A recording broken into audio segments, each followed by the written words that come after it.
Because this is a divorce podcast, we're talking about relationships, right? We're talking about resolving the marriage and moving into either singlehood, another relationship, or a co-parenting relationship. But what is the one relationship that we all have that doesn't end until the day we die, and maybe a little after that? Yes, you would be right if you said it's our relationship to money.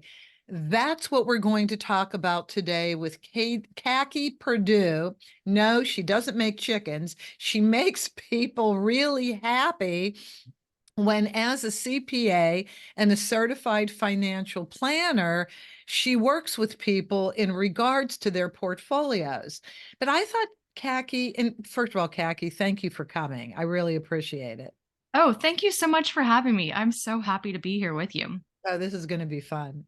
Um, so we're going to talk about people's relationship to money because, Kaki, when you work with people planning their financial lives, you get to learn about people's relationship to money, whether it's healthy, it's not healthy, whether it's realistic, it's not realistic. Is that not true?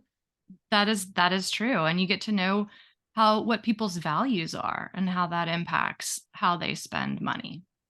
Okay, great. I love that you said values because I want to focus in on our relationship to money and how it shows itself in a divorce, particularly in the willingness to divide assets, and most importantly, to the resistance around child support and spousal support slash alimony. This is when, in a divorce situation, we really get to see what our and our spouse's relationship to money is. And so, Kaki, when you work with people and planning their financial futures, you must get a lot of people going through divorce, and that's a real upending of money and where to go with it. Do you have divorced people as well? Yes, definitely. I work with people that are in all stages of divorce, thinking about it during divorce and post-divorce. When you are working with people who are thinking about it, what is their biggest fear in regards to money as they're approaching the initiation of their divorce? It's twofold. I would say first, people are concerned with, can I support myself financially when it's just me? People definitely think about that. They think about, can I support my children when it's just me? Those are the two big financial decisions, which is the right now. If I get divorced next month, am I going to be able to support a household for my family? And then later on comes the, uh-oh, now what am I going to do about retirement? Because the marital combined assets were a lot larger or higher than maybe I'm going to walk away with in divorce. So that's kind of the secondary thought. Yeah.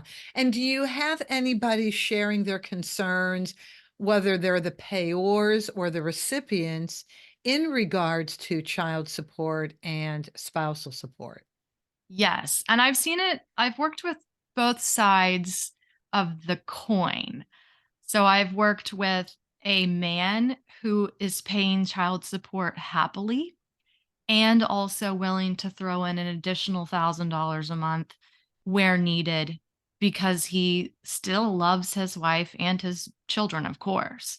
But he still loves his wife and is happy to throw in additional money to support her and support their family.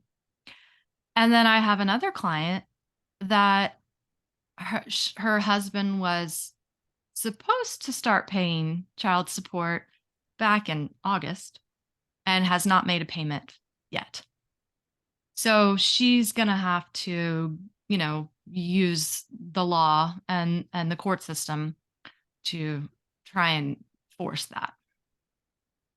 In order to understand the profile of the person we're dealing with in the divorce, and then to understand ourselves as well, I wanted to start just having you discuss a little bit of background stuff about people and their relationship to money.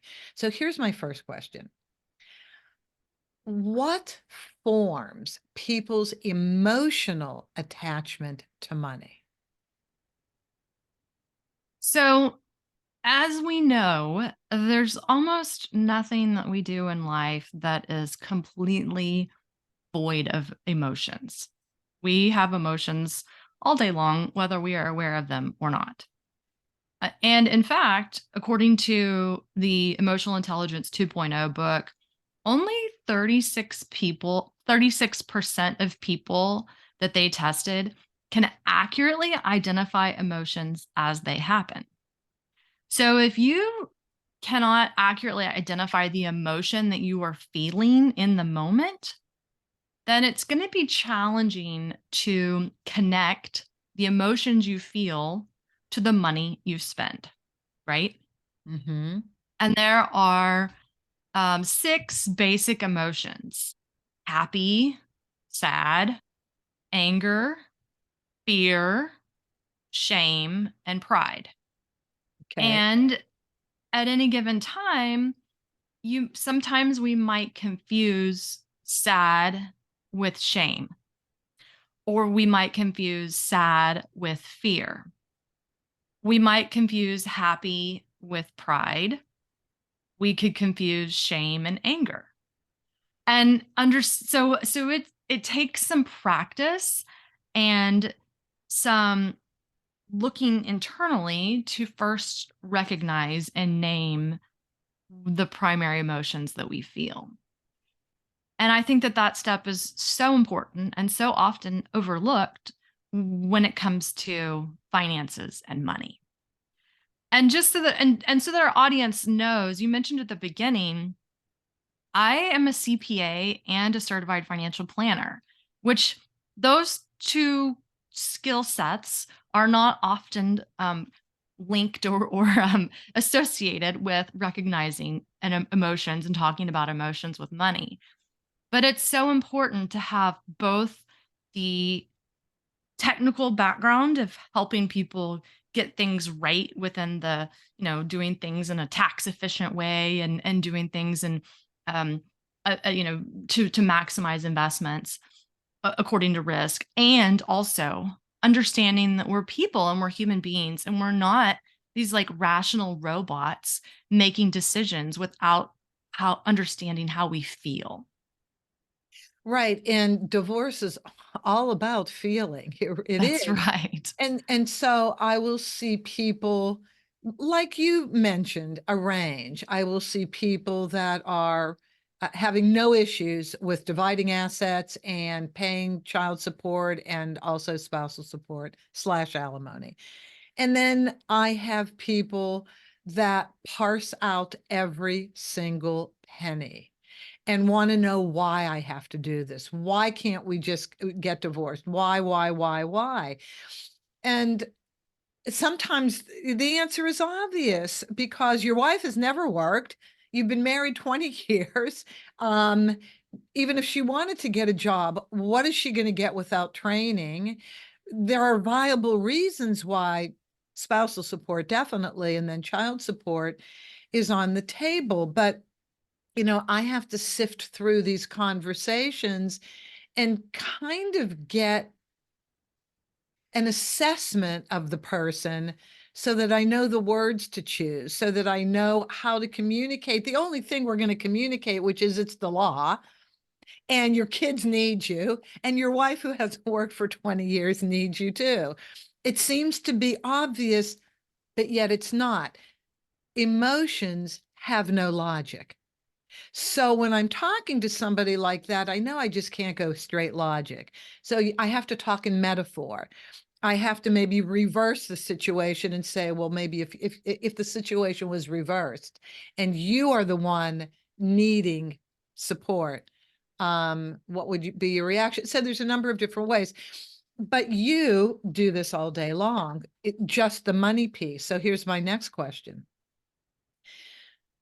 what are the ways in which money defines us? Do we have a money type?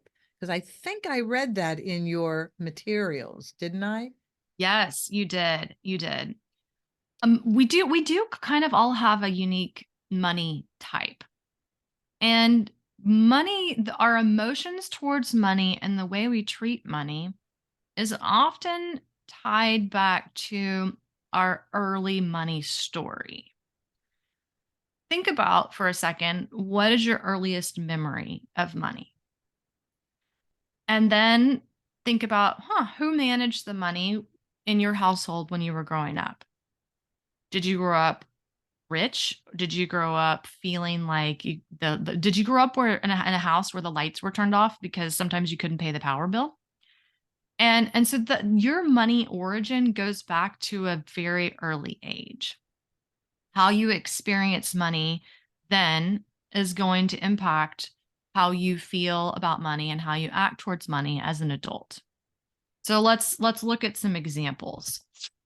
Sometimes people will view money through the lens of control. Somebody, in this case, you could have somebody that's a spender or somebody that's a saver. In each case, perhaps when they were growing up, they were told, oh no, you cannot have that because we cannot afford it. And as an adult, they turn the tables and say, I am going to control my money story. And so I'm controlling my money story by choosing to spend. These people are sometimes the life of the party. They have a great time. They honestly, spenders are great to have as really good friends, right? Because they Yes. they are going to pick up a bill. They are always thinking of fun things to do. Money is not in their vocabulary. A budget is not in their vocabulary because they are exercising control over their money and they are spending it. The saver, on the other hand, comes from control. They are choosing to not to spend their money because they remember what it was like not to be able to pay the electric bill growing up. And there's no way that they are going to be in that position again as an adult. So they are saving every penny they have. And they take great joy and pride in how much they have in their investments and how much they have in their bank account. They are not spending unnecessarily. And then you also have a money maker, which is somebody that says, I can spend as much as I want because I am in control. I can go out and make more money at any time. I can always make more money. Oh, I so want to be that person. Sorry about that. I love that person, that ability. And before you go on, there was a well-known merchant here in town that had two or three exclusive retail shops, very well known. This office before I bought the company did two of his three divorces, and here's what he said. Give her whatever she wants. I can always make more money. Yes. Yes. Yes. And it's interesting because that person, they may also have a boom and bust money story where they are bringing in money, and then they're spending it and spending it and spending it. And they can always make more money. And so they maybe perhaps have not saved quite as much as they should have, but they can always bring in more money. But that's generally, in all three of those money types, people are coming from the perspective of I can control my money story. That's kind of the theme for those. Okay, so then the way in which money affects you. So given everything that you've just said, um, it's time to really talk about money in the divorce with me or another professional that you've hired. We've looked at all the disclosure forms. We looked at where the assets and debts were. We looked at what child support and spousal support would be. And now we see the reins tightening and tightening. And we see, why did you valet park there for $15 as opposed to parking at a meter on the street? And And I want to help people in this episode who are married to somebody who is really holding the reins on the money. You can't get that person to spend. And by the way, let's not divide the assets. You take what you have and I'll take what I have. It doesn't matter that I have more than you. Let's just take what we each have. It's fear. Let's look at the range of emotions that person could be feeling, because what I really want to do is get the person who's not that person to be understanding and to figure out how do you deal with a person who won't give it up. Yeah, and there, at some point you have to sort of say, okay, I'm gonna take a deep breath and count to 10 first to reset. Yep. And there's many times during a divorce that you need to take that deep breath and count to 10. Because the reality is there's so many times that we have situations that are out of our control. So then we ask ourselves, what can we control? And if the soon to be ex or the ex is saying, I'll just take my share and you take yours and we'll part ways, or I don't think I really need to pay child support.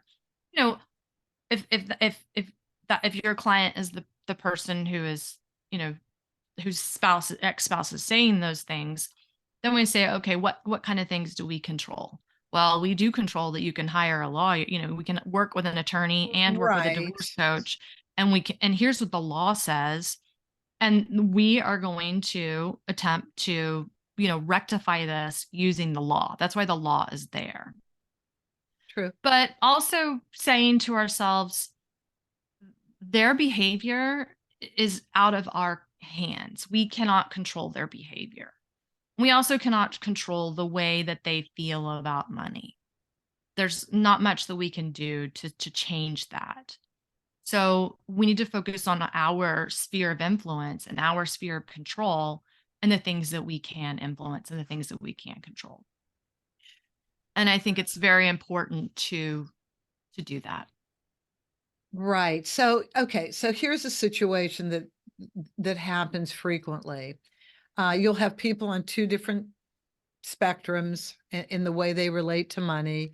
And the one who makes more money is the one that simply doesn't want to divide it, needs Mhm. all these different reasons why child support exists, and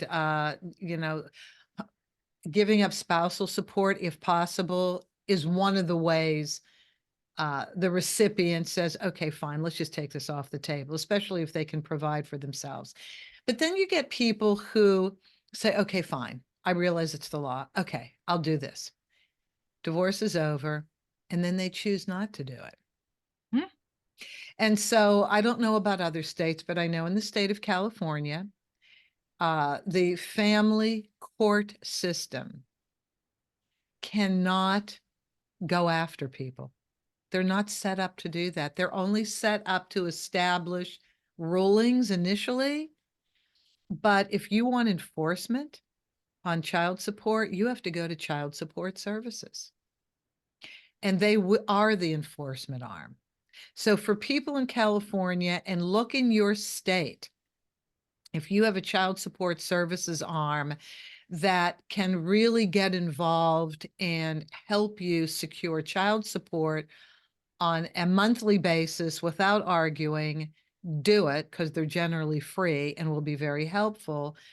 But I think it's helpful, Kaki, in general, to say, wait a minute. I mean, this is a bigger issue than meets the eye.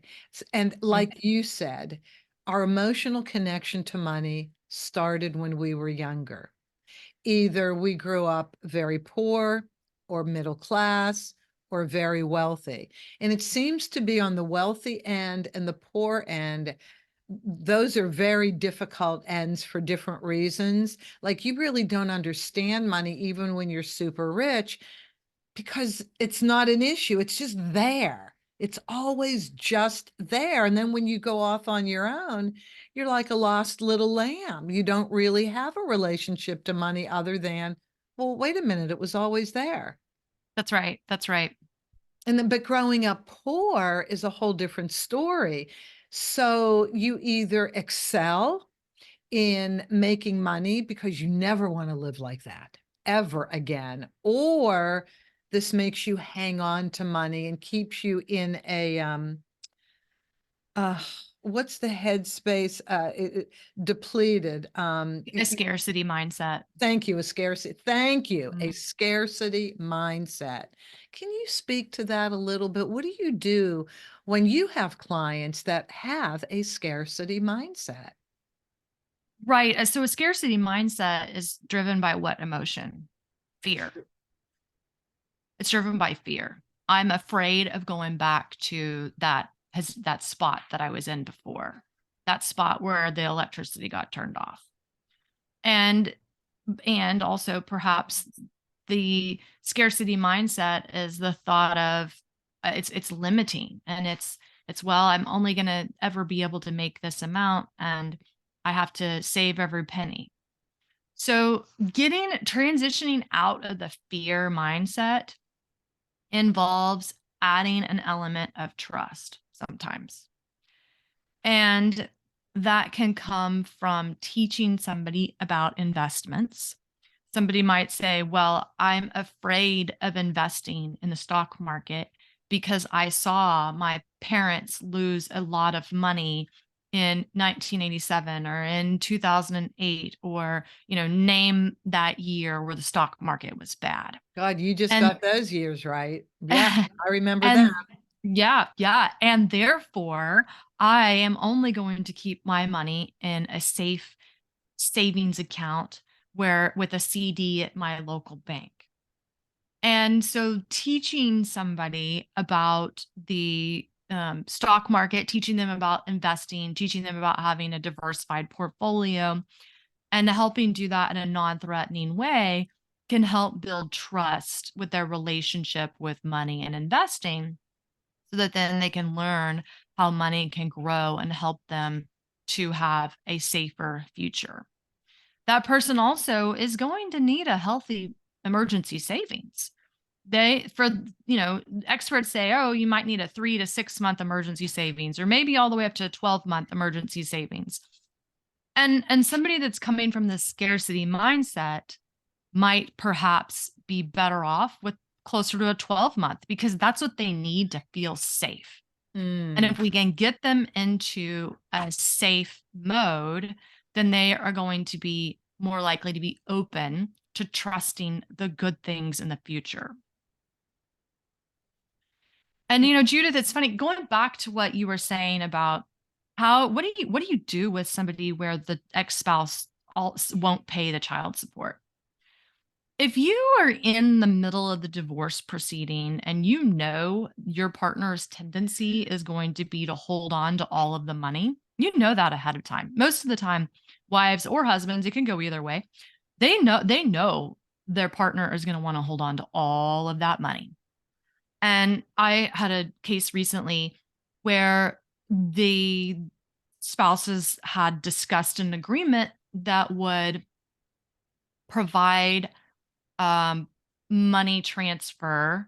It was basically like this. It was that, okay, I'm going to pay you more money out of my 401k now, and then I don't have to pay you child support for the next 10 years, and we're done. We're walking away clean and free. And the person felt like they were getting a win because they didn't have to pay child support. And the other person felt like they were getting a win because they had a feeling, oh, they're never going to pay child support. I'll just take the money. And money in hand is much better than money that may or may not be coming in over the next 10 years in the form of child support. And so if you can find those types of solutions ahead of time before the divorce is final, then that, again, going back to our centers of control and things that we influence, that's something that we can control, and we can try and write that into the divorce decree, so that we can prevent the having to go to court and fight. That's an excellent suggestion, Kaki. I ran into that in regards to spousal support some years ago, where people started wanting to make more lump sums. Let's look at what the monthly slash yearly slash 10 years of spousal support I'm obligated to pay, whatever. Um, and with the lump sum, you can negotiate. You Mhm. don't pay exactly what it would equal for 10 years, because what you can do with that lump sum is a lot. So, a few things per your suggestion. You don't have to worry about, is it going to come in or not each month? So you get rid of that. I never thought to do it with child support, always with spousal. Maybe because children's needs change so much sometimes, depending if you have maybe a child in ill health, you never know what's coming around the corner for that. But yeah, because you can do a lot more with the lump sum. You could actually invest it and then You can right invest it. and then draw from it on a monthly basis as you need to provide for your child or for yourself. That's right. That's right. It's a solution. Sometimes you just have to get creative with the types of solutions given the personalities that you know that you're dealing with. Yeah, absolutely. So, yes, you can always use the law. You can always have a hearing. The judge will do all of this for you. People really do resist having that done. Listen, I would resist going to court. I hate court. I literally hate court. Um, but when people are in this situation where one person has a scarcity mindset, or I don't even want to use the word selfish because that sounds judgmental. And I certainly don't want to come from that, because I do know that we don't have a choice in our early years about the influences we have that come into our heads and that shape us. I guess I really just want people to be really aware that when you are married to somebody who never shared financial information with you and always wanted to know, well, why do you want to know that? That's control, right? It's a form of control. But it's control born of fear. It's control born of maybe scarcity experience. It's fear born of something. Hmm.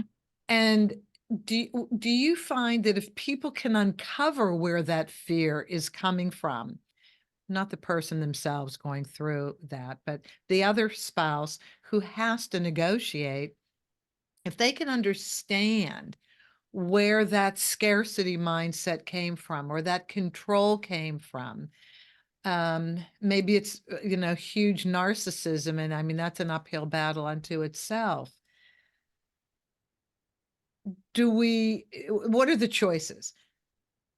Let it go, just walk away with whatever and call it a day, try and address the fear. Do you ever see people successful addressing their spouse's fear over money to help them relax a little bit as they're giving it up? Right, right. Well, here's the thing. I've heard I've heard it said before that you can really tell, like, if people come to couples counseling, if they try couples counseling prior to divorce, and then you have a private conversation about splitting assets, you really know that somebody's ready for divorce when they are like, I don't care what it costs, I'm getting out of this. And with some, you mentioned a narcissistic behavior or narcissistic tendency.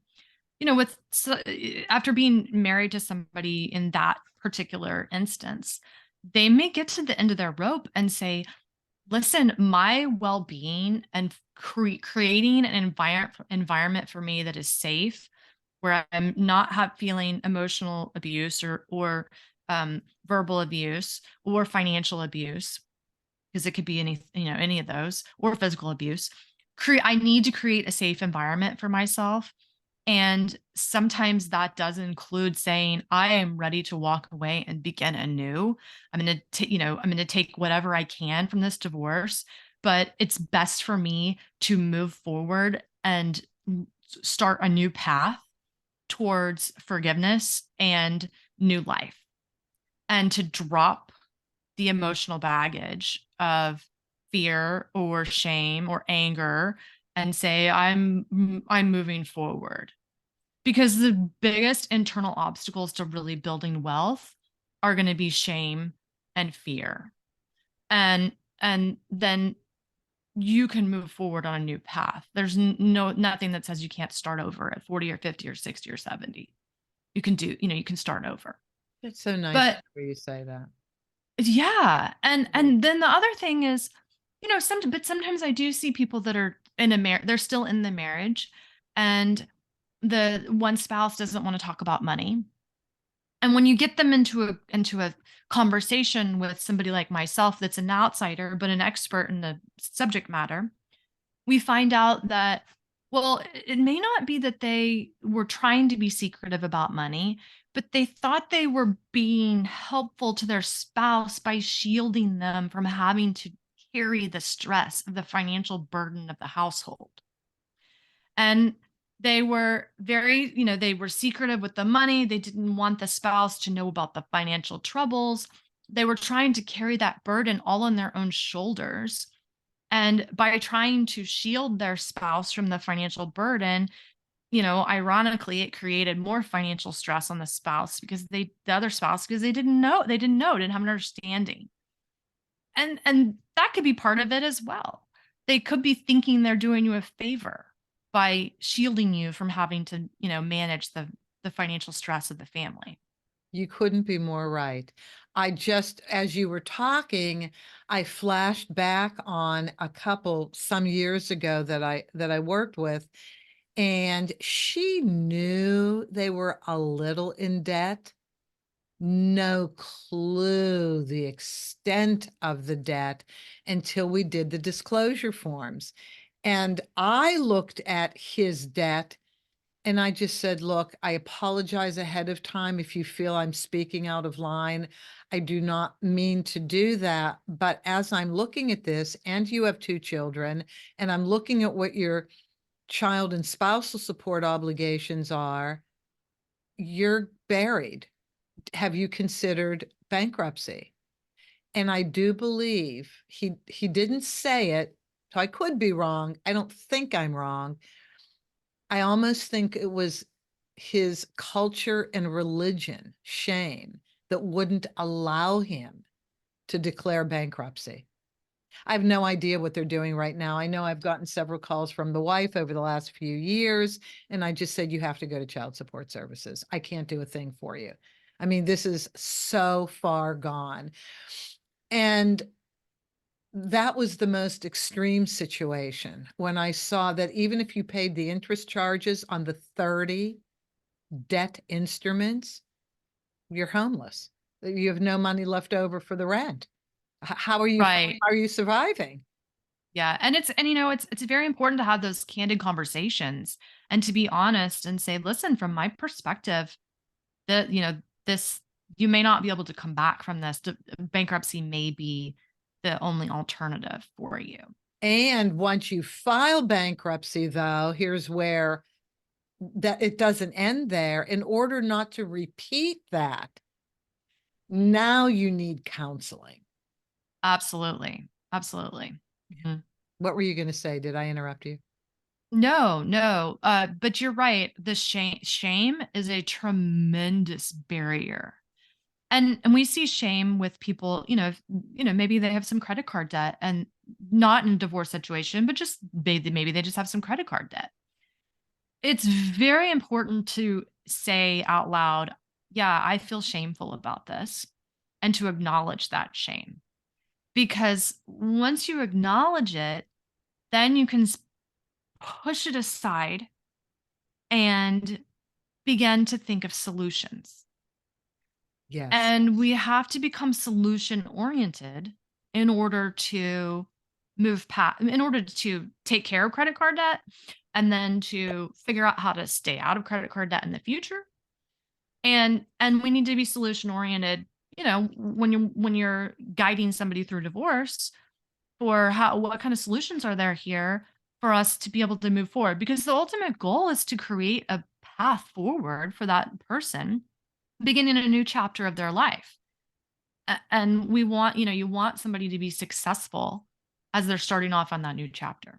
Absolutely. I love that you said solution based because that all of a sudden becomes a practical uh, activity rooted in positivity. It's a Yes. practical activity rooted in positivity, that you are solution based. So, it's interesting. Dr. Brene Brown, one of my heroes, who talks about shame and vulnerability. Um, and once you express that shame, it's like the weight of the world is lifted from your shoulders. Hmm. And what I would like to share with everybody listening is I think money is the toughest relationship at all of all. I mean, yes, marriage is tough, but money is a relationship we have personally, regardless of whether we're married or not. And it certainly comes to bear once we get married because now we have to express ourselves financially with another person. You really have to share your debt. I mean, that's a big conversation going into a marriage, isn't it? Sharing the debt, and I guess also sharing whatever wealth you've amassed. And that takes trust. You used that word trust, which I loved in this conversation. That takes trust to say that. And I've seen a lot of people say, uh, at the beginning of their marriage, well, I'll take care of that debt. It's usually the student loan debt or the credit card debt. I'll take care of that. Then we can start fresh. No, you're starting fresh for this minute, but you're not that other person who had the debt isn't starting fresh. They need education. They need a whole different headspace, a whole different outlook on money and a relationship. And so what would you suggest twofold? I'm putting words in your mouth. Would you suggest they come to somebody like you that can really do money education with them and then possibly a therapist that can unwrap the emotion? How would you approach somebody who says, I have a lot of shame. I haven't handled money well at all. I want to be solution based. What do I do, Kaki?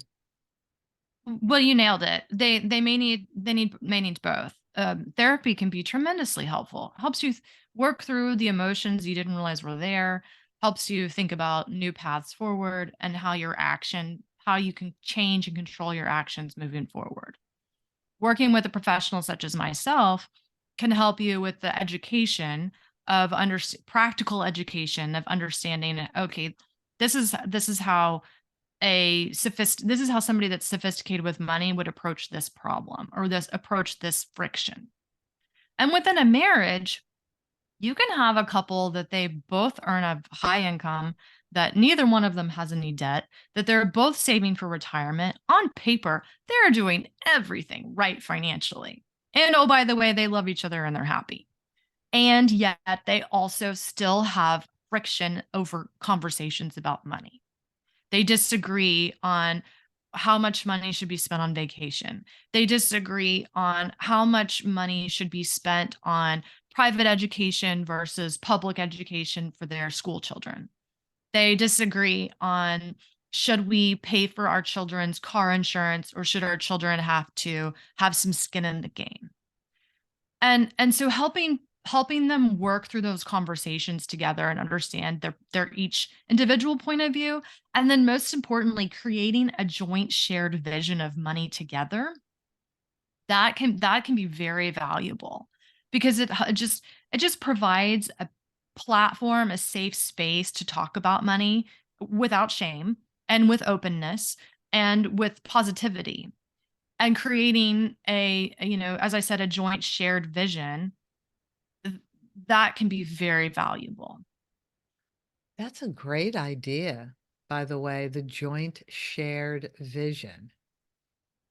Because, well, you really do need it when you're married. You are operating as a team, and the team is stronger when the vision is shared over whatever, but since we're talking about money, um, and Yeah, yeah, that's right, that's right. And if there's a point of contention that I feel like we should pay for our children's car insurance, and my husband says, "Oh, no way, that's too expensive. Our 17-year-old son needs to pay for that himself." You know, Ah, you can come together and come up with some kind of compromise. yeah. You can create some kind of joint rule around that. But, having an open conversation and understanding and listening to each other's point of view is very important in that conversation. You loved everything you said, but you said something that I would kind of like to end with. And I've really not talked about this before. And that is educating your children about money. So, skin in the game. Okay, you have a 17-year-old, they're still in high school, but they just got their driver's license. Now, of course, you want to keep them safe, but they have to learn to, I mean, they have to take the car out, they have to drive. I I watch people paying who have the means paying for everything for their children through college and after college. When does it end?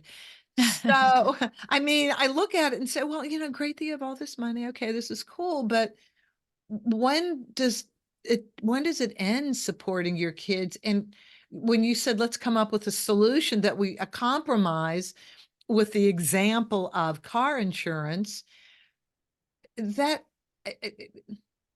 parents taking part responsibility, children taking another part, that starts educating them about what it takes to drive a car.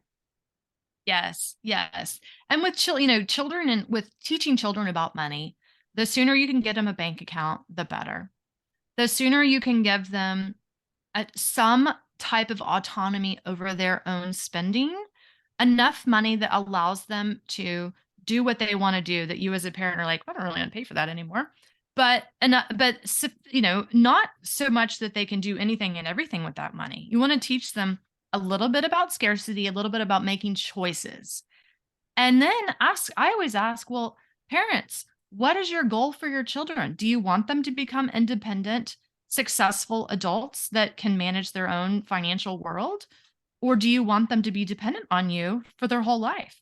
And they may have so much money that they say, well, it doesn't, they have a trust fund. I want them to be taken care of for their whole life. And if that's the case, then that's their goal, that's their values, and we can make that happen if they have the funds available. But if they say to me, "Oh no, I want my children to learn financial independence and to be fully launched and to be successful working adults that can, depend on themselves," well then we need to teach them along the way, and we need to give them the opportunity to occasionally make mistakes, but to be there to help guide them. And part of that is, getting them a bank account as early as possible, and allowing them to learn the value of a dollar. Absolutely. So they won't have any fear or shame if they overspend because they just didn't get it, or not have fear over having to earn money. Because what you referenced earlier in this discussion, 1987, 2008, how many people lost everything? Not their fault. But how many people lost everything, their homes, their bank accounts, the 401ks in 2008, along with the homes. It was horrible. And so you could have money now, but people who have had 100 million or so have lost it. Yeah, it's happened. Yep. So you can't be that secure that this money will be always be around if it's not managed properly, Yeah, yeah, and right? that is correct. Okay, so before we leave this conversation, do you have any programs you want to announce? Any workshops? Any books? What would you like to leave people with in terms of how you can help them? I would say, well, if you are interested in learning more about personal finance, I also host a podcast called Look Both Ways Financial. It's a Q&A format and it's approachable. It's for everybody. And my company name, my website is www.lookbothwaysfinancial.com. And I always say that I'm on a mission to help people feel safe, strong, and secure managing their own money. And that includes a lot of financial education. But the podcast and my website is the best way to find out more about how I can help you and how Look Both Ways Financial can help you. I'm so sorry. I was remiss in even saying you were also a podcast host, because when I was reading that, I said, what a cool name. Look both ways. How did you come up with that name? My dad taught me driver's ed, and he would say, we were sitting at a red light, and he would say, "Now, Kaki, when the light turns green, you do not go. You still need to look both ways." And I so that I was thinking about a name for my company, and I said, "Oh, I know it. Look Both Ways Financial." The other thing he would say is, "You may have the right of way, but it does not matter if you are dead. There is a thing as being dead right. Don't be dead right." Wow. He has kind of a dark sense of humor. So, but I thought I always remember, even if I have the right of way, it doesn't matter if I'm dead. I love that. I absolutely. This is great. I love your dad. I love your He's pretty cool dude. And he raised a pretty cool daughter. Kaki, thank you so much. I enjoyed this conversation. And I'm sure other people did too, because there's a lot there again, there's emotion tied up with money. We have money types. People who are not great at growing money are frustrated and want to learn more, because there's a lot of people out there that earn great livings and don't know how to multiply the money that they make. That's So, right. And Judith, one thing we didn't mention, and I'll just say this quickly, just because you have a money type of spending or saving, for example, does not mean that you cannot change your money type. Through coaching and through learning and understanding and through changing your vision and changing the lens that you consciously look through, you can make changes based on your goals and what you want to achieve. That's absolutely possible. so nice to hear. So nice to hear. So, if you're saying to yourself, listen, I've always been horrible. These women can't teach me a thing. Not so true. As long as you're willing to learn, there are solutions out there. Yes. Kaki Perdue is solutions based. Thank you. Thank you, Kaki. I really, really appreciate this. This was a great conversation. Thank And you so much for having me. It's been wonderful. hopefully we'll get to talk again in the near future. So take care. And everybody, thank you for listening. I hope this helped. If you're married to somebody who's being a bit like a Scrooge, you're going to have to use your thinking cap and pull some information off this podcast to work around that. Know where your line is to walk away. If you know anybody who would benefit from this discussion, if you have not yet subscribed, please do so. But above anything, have an amicable day.